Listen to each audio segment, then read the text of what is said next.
Last night, the New York Knicks lost to the Indiana Pacers 138 to 135. And this game was close for the most part. It was. What was interesting to me that after three quarters, both teams were tied, but the Indiana Pacers won the fourth quarter of this game. That they outscored the Knicks in the fourth quarter, 33 to 28.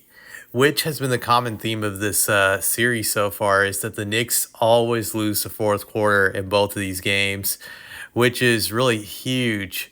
But with that being said, after the Knicks lost this game, it made me think, is there a chance the Knicks could somehow come back in the series despite losing the first two games at home and being down 0-2?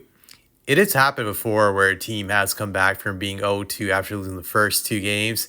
It doesn't happen often in NBA history, but it's happened several times. Maybe the Knicks can become that team to be part of that elite list of teams that have come back from 0-2 when having the home court. But just a few things I wanted to look at when you look underneath the microscope when it comes to this series.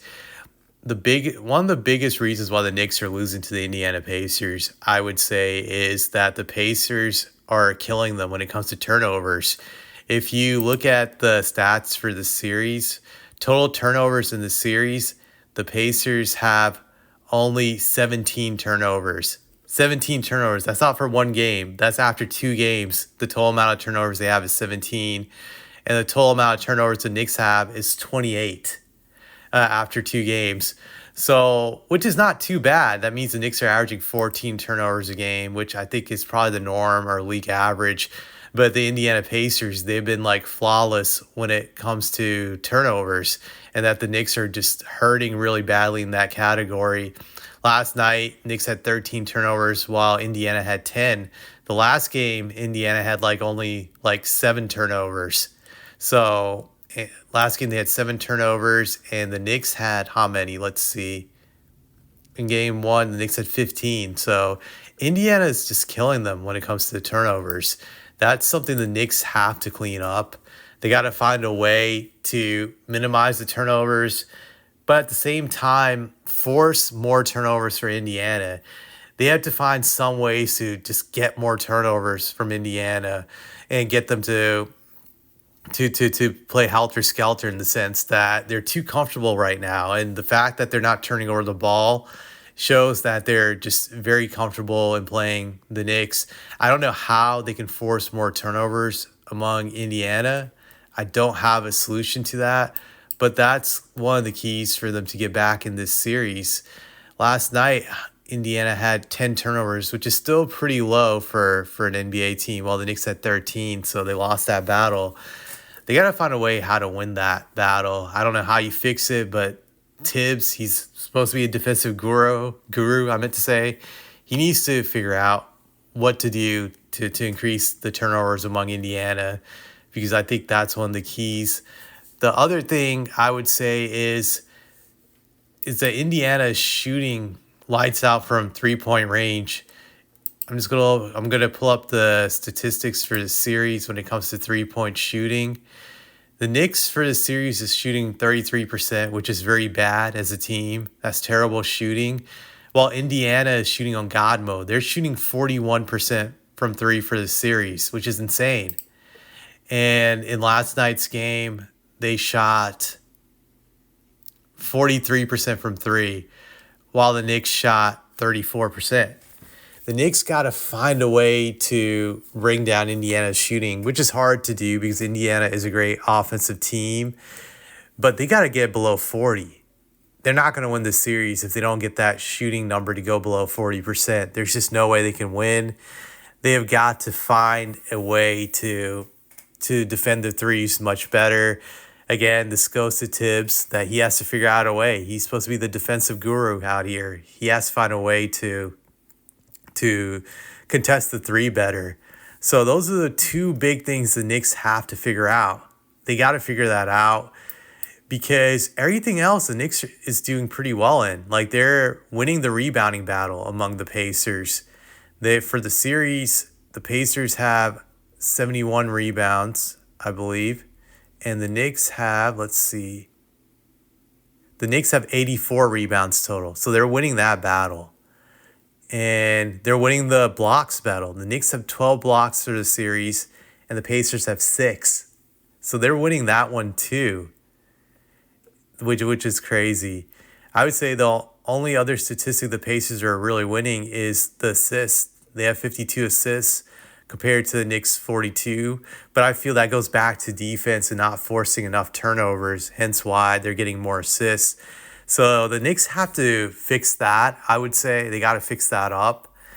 And I don't know how you do it. That's a tall task. But if the Knicks do a few things right, like I said, that they do a better job defending the three-point shot, and they do a better job at forcing more turnovers. If they can just improve in those two categories, I think they can come back in this series and win it. Granted, it's not going to be easy to do, but those are the two things that need to be fixed the most, I believe, in this series for the Knicks to get back into it. Jalen Brunson is playing great statistically when you look at it. His numbers the last 2 games, he's averaging 39.5 points per game on 53% shooting from the field and eight assists a game, which is pretty good. So he's doing pretty good outside of the three-point shooting, which he's only shooting 33, so that's being affected. Surprisingly, Cat is shooting great from 3 for a series at 46, and he's averaging 27.5 points per game in this series on 54.8% shooting. Granted, last night he didn't shoot too well when you look at his numbers last night, but I also say Tibbs played a role in that, in the sense that he took him out for pretty much most of the fourth quarter and didn't play him. And I think that was probably because he was trying to get defensive stops. I was hoping that Mitch could do it, but I felt he overplayed Mitch in that fourth quarter last night. I think Tibbs was experimenting, just being a mad scientist out there, trying to find a way to stop the Pacers defensively. Another thing I've noticed about the Pacers in this series is that they're not a great defensive team, but they always know how to get timely stops against the Knicks, that whenever they need a stop, they can get it. And the Knicks, on the other hand, they can't really do that same to them, that they can get it stop when they need to get it, especially in the fourth quarter. So that's another thing the Knicks have to find a way to improve on, which is to overcome Indiana's defense in the fourth, and also how to get defensive stops against them when they need them in these crucial situations.